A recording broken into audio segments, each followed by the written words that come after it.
warahmatullahi wabarakatuh. Alhamdulillah, Allahumma salli wa sallim ala nabiyyina Muhammad wa ala alihi wa sahbihi wa man wala.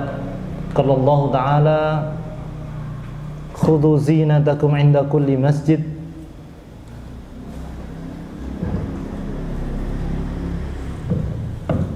Wa qulu washrabu wa la tusrifu innallaha la yuhibbul musrifin. Amma ba'd.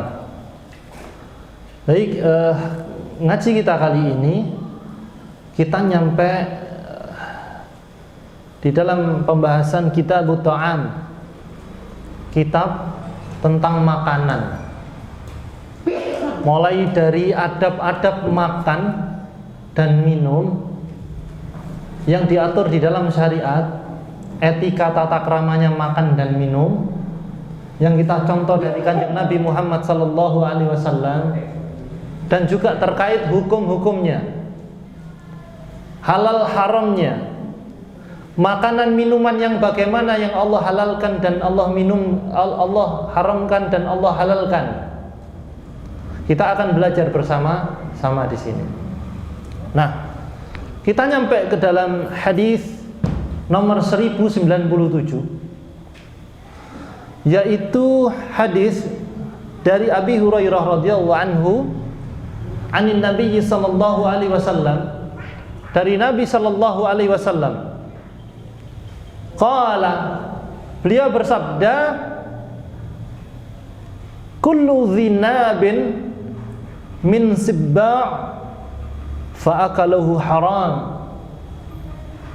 Kata Nabi begini, setiap binatang buas, yang dimana binatang buas itu memiliki taring, maka memakannya haram.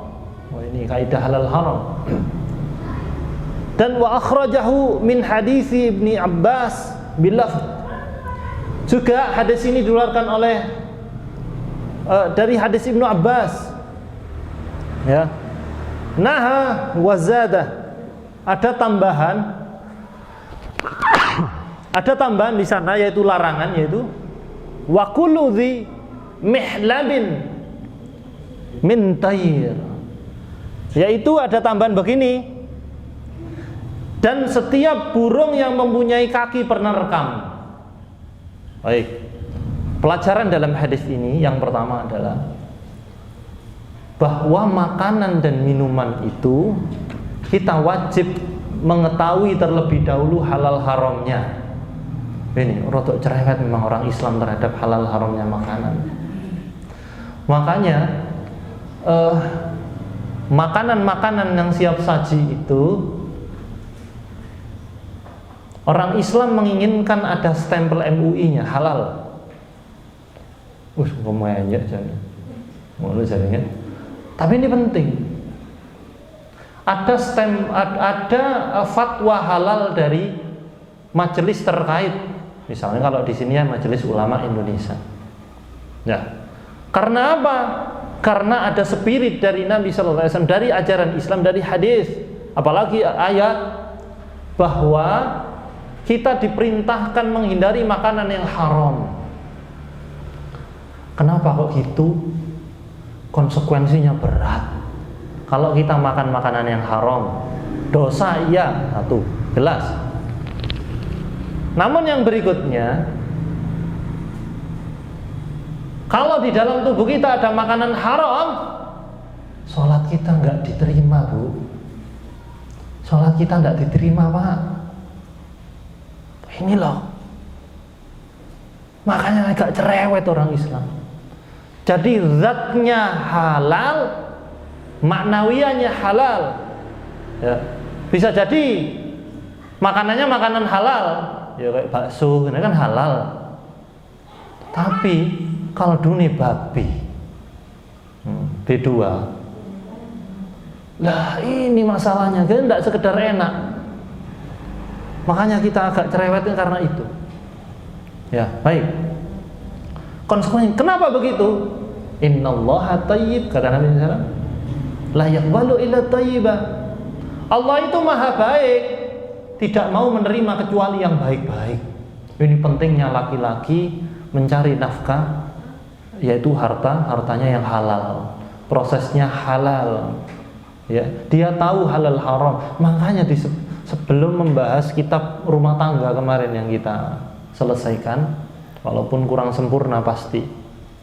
Nah, sebelumnya itu di kitab fikih membahas kitabul buyu, kitab perdagangan, kitab jual beli. Loh, kenapa begitu? Karena orang Islam diperintahkan jual belinya halal, jual belinya bagus, baik menurut Allah, sehingga nafkahnya ini baik. Konsekuensi harta haram itu, ya Allah, berat sekali. Selain sholatnya nggak diterima kalau dia belum taubat. Yang kedua, kalau dinafkahkan ke anak istri, tidak akan ada keberkahan. Anak eyon tawablek, istrinya kok mau mantep temen ya? Anak endablek, istrinya lablek. Disuruh sholat nggak mau, wablek. Disuruh menjaga auratnya nggak mau, terus dibilangi, dek, lek kumpul wong lanang-lanang ya mbok jok ngono dek, aman jawil. Lho ben apa wong ndono apa-apa jare. Lek jawil yo ono apa-apa. Wangel kandhanane. Ya. Ini suami kalau mendapatkan istri yang diajak taat nggak mau, koreksi pertama adalah harta. Kira-kira hartaku ini haram apa enggak, atau mungkin syubhat, meragukan hukumnya. Wis pokok sing penting istri dikasih uang, tidak dipikirkan hartanya halal atau haram. Wah, ini pentingnya. Dan melalui apa harta halal dan haram itu? Salah satunya melalui makanan. Termasuk selain makanan tentu saja pakaian, karena di dalam hadis dikatakan ada seseorang yang perjalanannya jauh sampai rambutnya kusut, kelambine lungset, ya paling tidak setrika nang bojone ya. Kemudian lesu, perjalanan dari jauh, kusam mukanya. Kemudian dia berdoa kepada Allah, ya yarfa'u yadayhi ilas sama, mengangkat tangannya ke langit, ya Rabb, do Gusti, ya Allah, ampuni saya ya Allah, saya minta ini dan itu ya Allah. Tapi nggak direken sama Gusti Allah. Komentarnya Nabi begini, wa mat'amuhu haram, panganane haram, wa mashrubuhu haram, minumannya juga haram, wa malbasuhu haram. Lu pakaiannya dijanda, lah pakaiannya dia lo haram. Pakaiannya dari harta riba, dari korupsi, dari ngentit. Lo aku tuku iki ndak ngentit, wallahi tuku ndek toko iku. Saking nawaku kebangetan ndak rido. Lah ini. Ya. Lek nawa lo ya Allah kebangetan. Ini jadi haram barangnya, ndak rido karena rukun jual beli ada 5, yang terakhir adalah at-taradi, saling rido. Hati-hati nih yang nawanya kebangetan. Kangkung 2000 ditawa dadi 500 kebangetan. Itu 50 wis ambek rodok ngaling ini. Mari ini dijelek aku mari. Ya Allah. Apalagi kalau beli ayam biasanya gayanya ya Allah. Mbu iki bapak-bapak, mbu ibu-ibu biasanya. Tapi tidak ada di sini orangnya. Insyaallah baik-baik ini. Piro pitik saiki? 36, 35 ya. 35 ya. Suwiwi piro nek suwiwi 3 wis 3 siji. Wis kabeh swidak wis kabeh jangkep ya. Wis akhirnya aduh ya apa repot iki gawe pelaris gak apa-apa wis. Sudah dikasih 60.000. Tangane sik nyaut ceker. Embo yo, embo cekeri haram. Loh, ini ada perdagangan kayak gini di kandhani kok. Nah, karena ini laporan dari jamaah yang waktu itu ngaji gitu. Lo pakaian yang ngono kadang-kadang. Ya betul pakai uang. Tapi yang ngono cara nawone at-taradhi ya Allah ya omane wis daripada ndolek pelaris. Iki delok niki pitik kali bosok kabeh. Wis apa. Terpaksa dia. Haram itu. Maka setiap iwak pitik yang panjenengan kenyang, kemudian jadi darah, jadi daging, jadi tulang, selama belum ditobati dan tidak mendapatkan ridho orang yang dizalimi, sholatnya nggak diterima. Itu haram kok. Makanya nanti kita akan nyampe di dalam hukum jinayat, babul jinayat, hukum pidana. Cara taubat haknya orang yang kita ambil itu dikasih, dikembalikan. Makanya koruptor itu taubatnya adalah ngasihkan lagi hartanya ke negara, kemudian diperuntukkan untuk hal-hal kepentingan negara. Jadi dikembalikan. Loh kok ini mau dipenjara dok? Di penjara bebas ndelok TV, HP-an. Terus kadang-kadang yang metu ndelok tenis, gawe wig, subhanallah, enak menuripe. Ya, tidak begitu toh, maka dia harus mengembalikan hak orang lain dari apa yang dia makan, baru kemudian Allah menerima taubatnya. Nah, ini makanan begitu. Cerewet orang bisa terhadap perkara. Ini harus halal, harus ditanya dulu. Ya. Cilok iki kok gurimen iki. Ya apa sampean gawe ini? Yo akeh gajine sapa? Mosok gajine bulekmu iki gajine sapi ya. Ndak mek takon aja ngamuk ya. Awake dhewe kan muslim. Jadi kita harus tahu ini lek gurine gajine apa? Ya Allah, sampean kira gajine apa babi? Yo jenenge takon. Nah, ini jangan tersinggung. Kalau ada orang tanya begitu, enggak, ini insyaallah gajine sapi, ya tak campuri celeng titik. Subhanallah, ini haram ya. Ya. Babi ndak celeng, subhanallah. Celengan ponakane babi ya. Gitu. Baik jamaah barakallahu fikum. Harus diperhatikan konsekuensi harta haram di dalam kehidupan kita. Ya, sholat wis ndak terima karena hartanya haram. Rumah tangga yang orang karit karena harta haram, hidupnya yang limbung, tidak tahu arah, mau berbuat taat itu berat. Makanya diantara kita termasuk saya, kok malah tidak semangat ini iman, ibadah malah nggak semangat. Oh, boy, harta haram yang masuk ke dalam tubuh saya. Itu salah satu koreksinya, Bapak Ibu. Ya Allah. Wingi tuku ayam bakar, akate tuku pupu, lah kok nyaut gulu. Lah, ini harus minta ridho dulu. Wis tak bayari gulune. Nah, itu. Kembali ke warungnya. Lah apa? Bayar gulu. Gulune dibayar. Ini jamaah barakallahu fikum yang paling penting kita perhatikan. Baik. Yang kedua, ibrah dari hadis ini yaitu poin pertama tadi, kullu dzinabin, jadi binatang buas, setiap binatang yang bertaring itu haram dimakan. Kemudian ditambahi ada tambahan tadi, wa kullu dzi mihlam minat thair. Diedit ya. Aduh. Ya, coba perhatikan. Nabi memberikan tanda hewan-hewan yang haram dimakan. Ya, sebelum kita bahas itu, Islam itu masya Allah memperbolehkan hewan untuk dimakan. Karena memang hikmahnya apa? Allah Maha tahu. Karena manusia ini tidak bisa menciptakan protein, dan protein hewani nggak bisa. Butuh makan dari protein hewani yang dari hewan. Lo tempe ya kan ya protein. Iya betul. Tapi itu protein nabati. Untuk konsumsi otak itu butuh protein hewani. Ya. Sehingga Allah memberikan keluangan, kelapangan kepada manusia untuk memanfaatkan hewan. Namun dengan demikian, kenapa kok hewan buas yang dimana tanda-tandanya bertaring dan punya cakar cengkeraman, kalau dia burung dia mencengkeram dengan kuat, haram dimakan. Kenapa? Karena kaidah berikutnya yaitu apa yang kita makan akan berpengaruh kepada akhlak.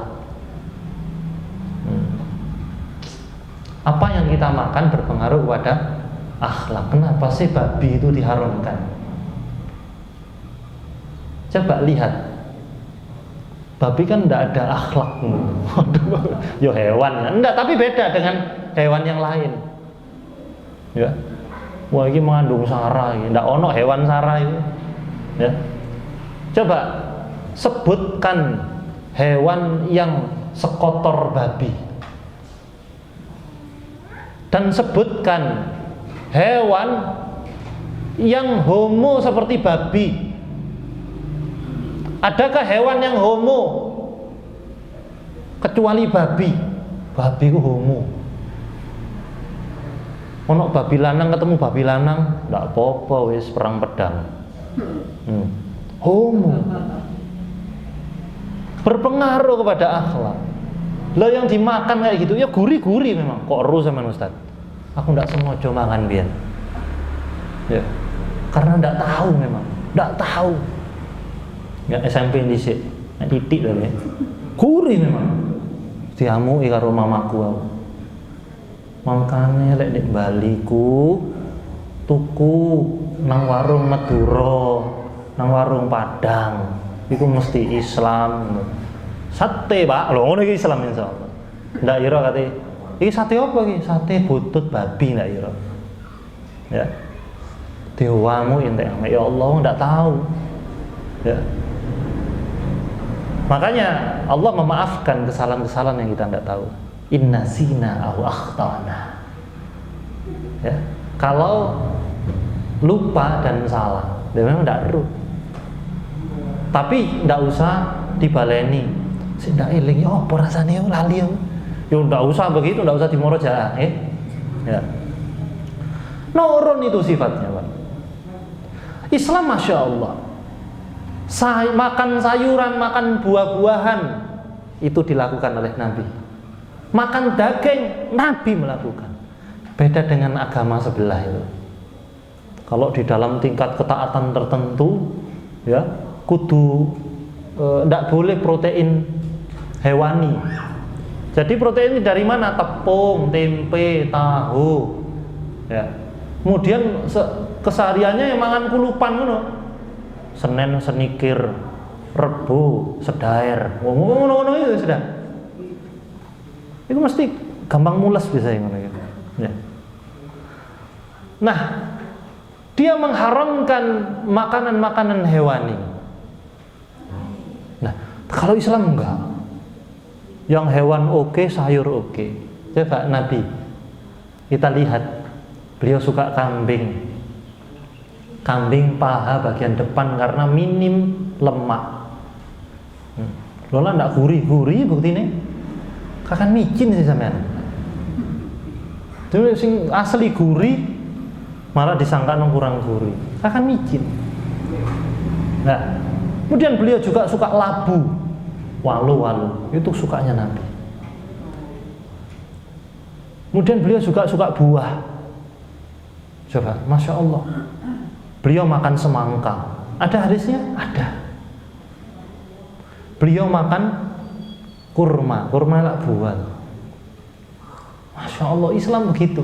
Karena Allah tahu bahwa tubuh kita butuh mineral, buah-buahan, sayuran, ya, terus protein hewani. Namun demikian, apa yang kita makan itu adalah diri kita. Ini kaidah di dalam ilmu kesehatan. Jadi orang yang tidak seimbang makannya, halal sudah, hewani terus. Coba, maka dia kurang sayur, maka akan berpengaruh. Apalagi sayur terus, ikan-ikanan tidak mau, ya. Kemudian protein hewani tidak mau. Nah ini dia akan berpengaruh. Memang orang yang makan sayur-sayuran terus, ya, vegetarian dia, nggak mau endoknya, nggak mau. Memang akan berpengaruh. Dia akan cenderung kalem. Pengaruh makanannya. Cenderung kalem, iya memang. Tapi kekalemen. Akhirnya wis ngono menjes saya. Lah kalem ya mbek nglentruk urang gizi subhanallah. Makanya raine cowok ngono. Ya arek iki cowok akan menjes paling ngeri. Enggak mau telur, ya. Tapi kalau kebanyakan hewani, dia cenderung akan perwatakannya akan keras. Sapi, sapi. Wedhus, dina Selasa wedhus. Nah, kisuke maneh, wah terenggiling subhanallah. Kisuke maneh, pokoke iwak hiu ya sing buas-buas ya. Ya, iwak hiu. Tapi khusus yang bertaring tapi ikan boleh, enggak apa-apa. Tidak apa-apa. Ya. Karena ketika Nabi berbicara tentang air laut itu suci, ya, tohur, suci. Kemudian wal hillu maidah, halal bangkainya, ya bangkai yang asli laut loh yang tutup, waduh bangkai celeng tak celupno laut ya tetap haram, ya. Tapi ya maksudnya ikan gitu, sehingga kalau nyari ikan sing dono taringe ya soro, ya ketemu Pak teri ngono iku. Hampir semua ada taringnya, mulai pindang, iku ono taringe. Ya. Kemudian hiu yang ngono, iku ono tambah merongos ngono gitu. Itu ada taring tapi enggak apa-apa. Wal hillu maitatu, halal bangkainya, kecuali itu. Pokoknya yang di laut itu halal. Ulama hanya berbeda pendapat, ular laut itu halal apa haram. Itu beda pendapat. Ini berbeda pendapat. Yang pendapat pertama mengatakan halal soalnya asli laut. Oh, ular laut kok, bukan king cobra ngecelup laut, bukan ya. Tapi asli dia ular laut. Sehingga yang menghalalkan ini akan menghalalkan buaya asli laut. Makanya jangan kaget, lah engko di Timur Tengah ada orang makan buaya. Ini pakai pendapat ini. Buaya kan model kali wonten aligator, wonten krokodil. Yang buaya laut yang mana? Aligator. Yang krokodil buaya darat. Ya, buaya air tawar. Nah, kalau pakai pendapat pertama yang halal yang mana? Aligator. Dan tapi pendapat yang kita ambil ya kebanyakan di Indonesia kita ikut itu aja sing ikut umum ya, yaitu tetap haram. Karena khawatir ikut buasnya.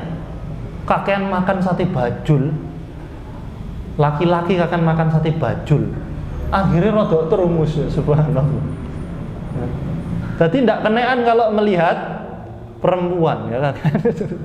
Enggak, tidak seperti itu tentunya, karena buaya itu adalah hewan yang paling setia menurut orang Betawi. Paling setia. Kok kenapa kok disebut buaya ya?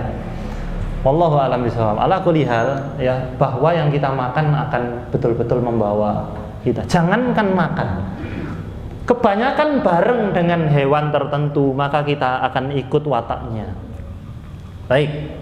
Di dalam kitab Thaharah, kitab bersuci, ulama kan berbeda pendapat. Makan daging unta itu membatalkan wudu enggak? Kalau panjenengan tumut pundi, Bu? Pak. Batal apa batal? Batal. Ibu-ibu? Batal. Makan daging unta batal. Wudunya ikut batal, nggih. Yang tidak batal angkat tangan. Yang bingung angkat tangan. Subhanallah. Enggak punya pendapat, Masya Allah. Ya, jadi harus milih batal atau enggak. Nah, di antara hal itu semuanya pendapat Ahlus Sunnah wal Jamaah. Madzhab Hambali mengatakan batal karena Nabi tanya sopo isi mari mangan daging unta wudu gitu. Kemudian dalam madzhab Syafi'i enggak batal. Ya. Karena maksudnya Nabi itu adalah tidak mau sopo isi ngentut, kok isin wonge.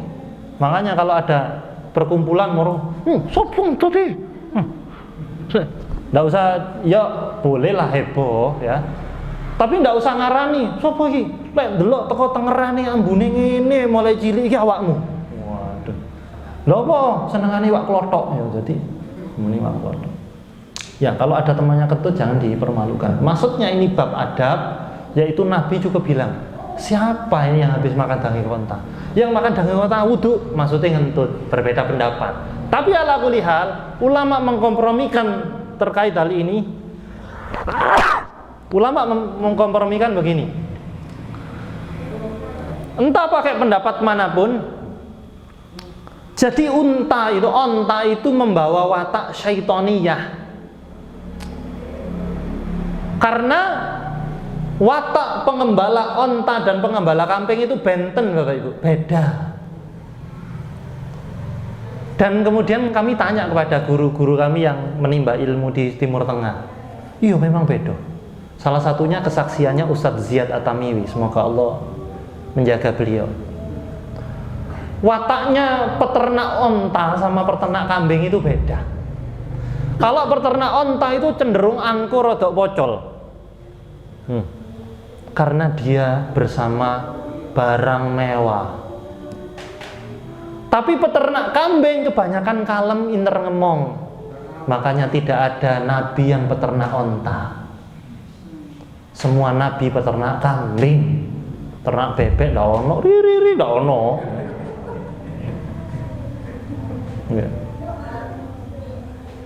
Ya, katanya nyosor cacing di padang pasir ya kata bebek ya. Lah. Tapi peternak kambing. Kenapa?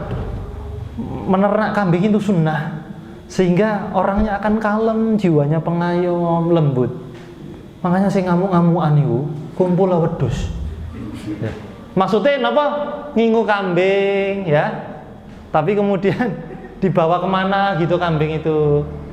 Gitu. Nanti akan ke bawah ya. Ke bawah betul. Nah, kalau dikiaskan orang-orang yang hobi mobil mewah itu rawan angkuh, rawan sombong. Rawan, enggak semuanya. Mentang-mentang nggawa Bugatti, Ferrari. Enggak gelem mlebu mergan. Wong akeh polisi tidure. Ceper. Ferrari mlebu rene iso mlebu ndak iso atret. Totok kene nyandet totok warung gini. Ya. Akhirnya susah ngene, mangan lalapan wis suwen. Ya. Makanya ya yang biasa-biasa jadi orang, walaupun kaya. Ya boleh beli mobil gitu boleh aja, nggak apa-apa. Khawatirnya rawan angkuh, rawan sombong, rawan ujub ya. Yang biasa-biasa. Nah, itu saja membawa watak loh, membawa watak. Maka bagaimana jika dimakan? Ya tambah bawa watak. Makanya Nabi itu suka daging kambing. Apa yang disukai Nabi itu pasti baik. Ada hewan-hewan yang boleh dimakan dan halal, tapi Nabi nggak suka. Kalau bisa panjenengan pun dahar. Kalau bisa jangan makan, kalau bisa. Misalkan ada hewan halal tapi Nabi nggak makan, nggak suka. Napa misalnya biawak. Selain kemudian asing beliau dengan biawak ini, di daerah beliau nggak biasa makan sate nyambe. Loh biawak lah nyambe ah. Ya apa sih? Ndek Pakis kan ono warung sate nyambe gitu. Ya jajal titik enggak apa-apa. Tapi dijadikan favorit kalau bisa jangan. Nabi nggak suka. Nah, pasti yang yang Nabi sukai baik. Nabi suka kambing, sapi, ya merupakan daging yang masyhur dimakan. Tapi favoritnya beliau kambing. Ya. Makanya heran juga kalau tidak ngaji tentang makanan ini, tidak didalami betul hadis tentang makanan. Kebanyakan orang kalau di pembagian hewan kurban milih sapi apa kambing kebanyakan? Kena propaganda. Jari ini kambing garai darah tinggi. Sing garai darah tinggi itu adalah delambe. Ya, yang pertama apa? Karena kebanyakan makan, atau yang kedua, lah betul makan daging kambing gajine entek seprapat. Kebuke saon, babate rong on. Lah kate ndak darah tinggi asam aurat. Oh, ono hamese ya masyaallah. Asam aurat pakai tak iki. Lah karena lisannya yang tidak bisa dijaga. Muakan lek sate kambing ndak 20 nggak enak. Tapi acare digledakno. Nah, sementara Nabi ketika beliau makan kambing ada di situ penawarnya. Beliau makan kurma aja lah dibarengi semangka agar imbang. Karena kurma sifatnya panas, sebenarnya semangka sifatnya dingin. Ini buah dengan buah itu Nabi betul-betul luar biasa memilih makanan. Padahal pada halal. Makanya pantas kalau beliau sallallahu alaihi wasallam menjadi manusia tersehat, sakit cuma 1 kali. Yaitu ketika beliau sakit kepala ketika tawaf, mek iku tok sakite. Lho iku di akhir hidup beliau, itu karena racunnya wanita Yahudi. Sisa-sisa racun wanita Yahudi. Masya Allah. Kalau mau belajar makan, belajar ke Rasul. Ya. Bagaimana pola makannya beliau? Walaupun kebanyakan kita gagal.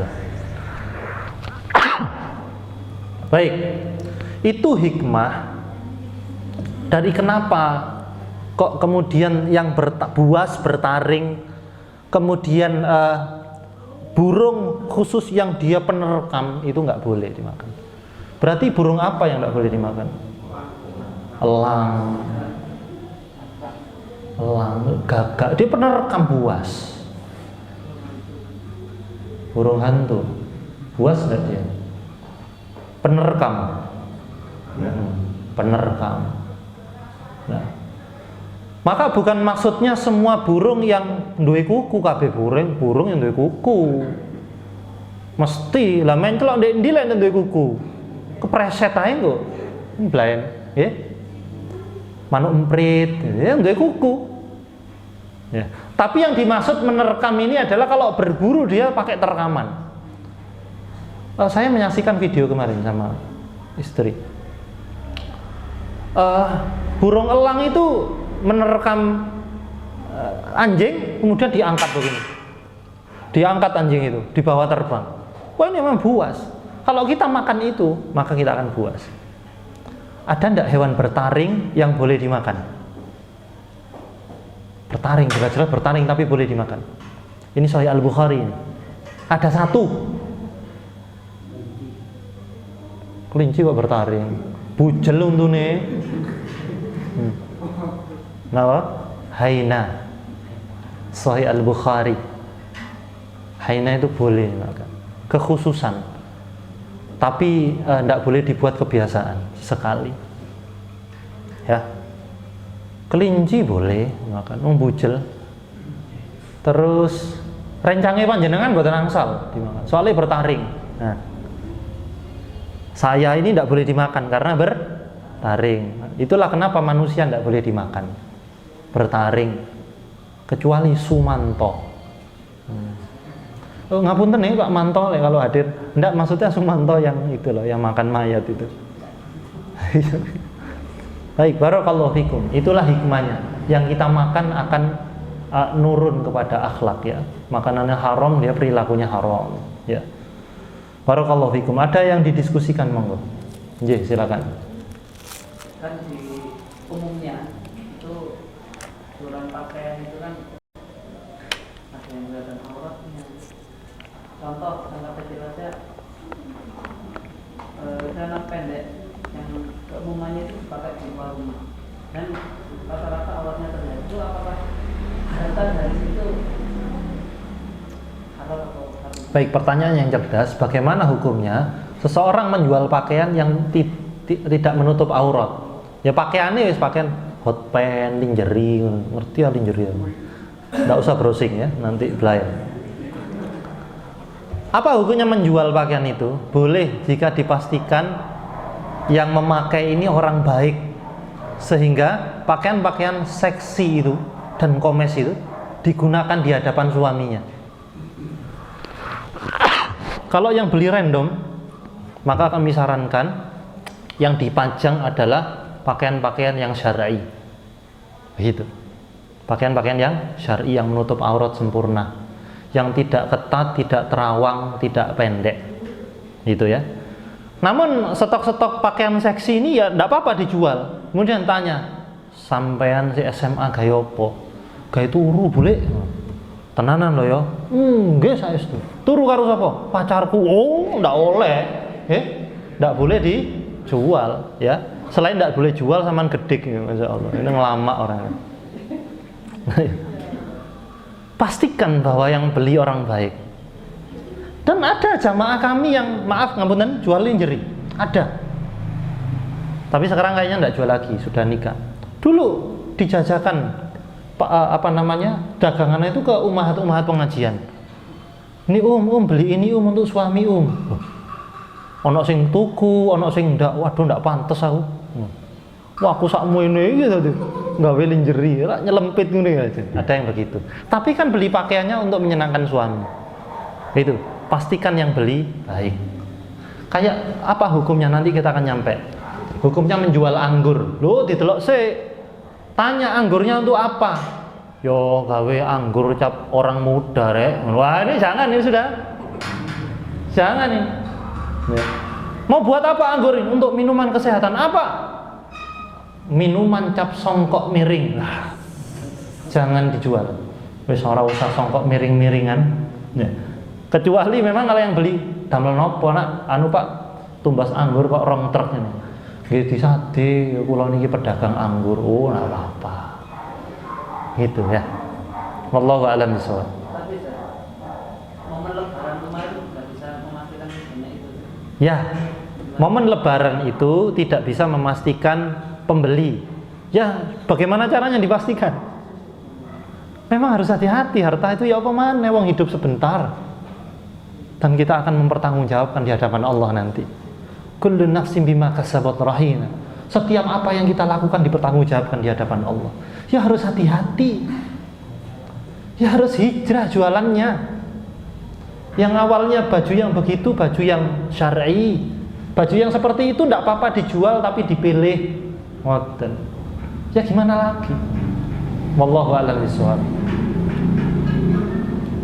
Ada lagi? Ya, Mas Vicky. Masih pikiran saya masih belum mantap jawabannya. Jawaban apa? Belum mantap aja dari banyak. Jadi lagi setiap manusia kan dia memikul dosanya masing-masing.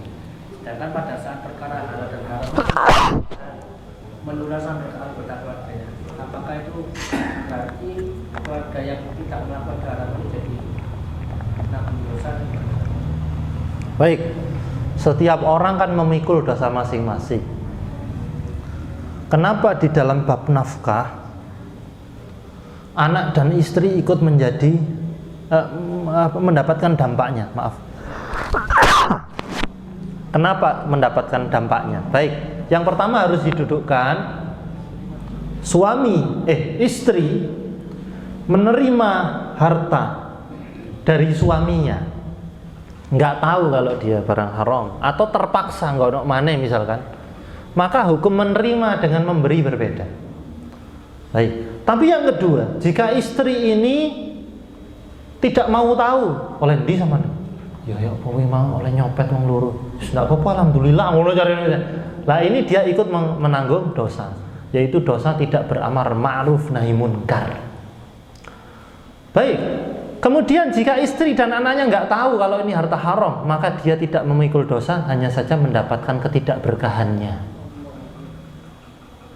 Ya. Untuk apa?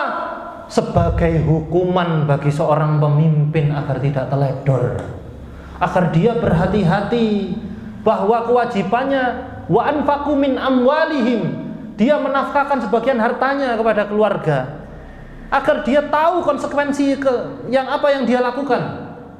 Hukumannya adalah dia harus melihat bahwa anak istrinya menjadi pembangkang syariat. Dihukum, iki lo akibatnya delok ini produkmu. Ya, begitu. Karena al-jasa min jinsil amal. Setiap perbuatan itu akan mendapatkan balasan yang serupa, yang sejenis dengan perbuatannya. Maksudnya ya ini hukum sebab akibat. Lah kok enak kepingin apik tapi prosesnya buruk, ya tidak mungkin. Coba kenapa ada Muhammad bin Idris Asy-Syafi'i, Imam Asy-Syafi'i? Karena ibu dan bapaknya berhati-hati terhadap harta yang halal dan haram. Coba bapaknya Idris, Bagaimana sejarahnya? Beliau mendapatkan istri, kemudian lahir dari istrinya Muhammad bin Idris Asy-Syafi'i, Imam Syafi'i itu karena beliau berhati-hati nemu buah di sungai, kate mangan ini, ya Allah, iki buah iki nek sapa ya? Diruntut-runtut punya orang pemilik kebun itu. Hati-hati terhadap harta. Makanya anaknya pantas kayak gitu. Hukuman dari Allah Subhanahu wa taala. Wallahu a'lam bishawab. Terakhir. Baik, nggak ada. Saya hitung sampai ya. Saya dapat dari teman pondok aja, cuma nggak tahu dari hadis atau enggak. Katanya kalau makan paling nggak minimal 3 kali punya atau 33 kali atau punya itu. Apakah memang ada turunan dari? Baik, mengenai mengunyah ya. Mengenai mengunyah yaitu mengenai berapa kali kunyahan 33 atau yang lain-lain hitungannya, memang ada hadis. Namun ulama berbeda pendapat tentang sanad hadis itu, kedudukan hadis itu. Tapi setidaknya ada hadis yang sahih mengenai larangan Nabi menelan makanan yang keras. Jadi makruh hukumnya. Beli bakso jare bakso urat ya, isine kotot kabeh nyerongot-nyerongot. Itu kenyai dilek, makruh hukumnya. Nah ini setidaknya dijadikan dasar bahwa mengunyah makanan sampai halus ini sunnah. Hitungannya berapa? Nggak seharusnya 33. Lah lek wis halus ndek selikur. Oh durung 33 kok bid'ah. Nah. Lah lek wis halus lek mangan bubur. Lah lek mangan juwet. Mosok dikenyang sampai 33. Ya halus isi-isine. Ya, tidak begitu. Intinya halus, ngunyah halus ini sunnah. Ya, hikmah kesehatannya banyak sekali. Wallahu a'lam bishawab. Kira-kira itu tentang bab ta'am, bab tentang makanan. Insyaallah pekan depan kita akan melanjutkan tentang kitab ta'am, kitab makanan, mulai dari etikanya sampai kemudian hukum halal haramnya. Penting ini kita pelajari. Semoga Allah mudahkan. Wassalamualaikum warahmatullahi wabarakatuh.